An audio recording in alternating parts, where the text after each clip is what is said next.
Guys, welcome to our YouTube channel, and today we are going to learn how to log in WeChat account. So let's get started. So if you want to log into your WeChat account, what you can do is just first of all install your WeChat application. So to install your WeChat application, open your Play Store and then search for WeChat, and you just have to install your WeChat. After installing your WeChat application, what you can do is just come back to your home screen and open your WeChat application which you have installed. And to log in your WeChat, what you can do is just tap on login, which is on the bottom right corner. And to log in your WeChat, what you can do is just tap on login, which is on the bottom left corner of your screen.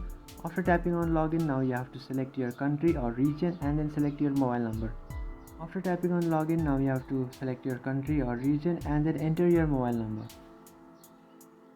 And after entering your mobile number, just tap on accept and continue. And now what you can do is you can enter your password. So just enter your password.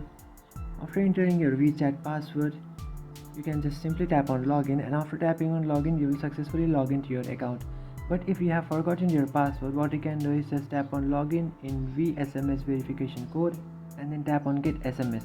After tapping on get SMS, you will receive a SMS in the mobile number that you have entered, and you just have to copy that SMS and paste it over here and then tap on login. After tapping on login, you will successfully log into your WeChat account. So that's it guys, this is how to log in WeChat account. If you find this video helpful, don't forget to like and subscribe to our channel. If you have any doubts, feel free to comment below. Thanks for watching.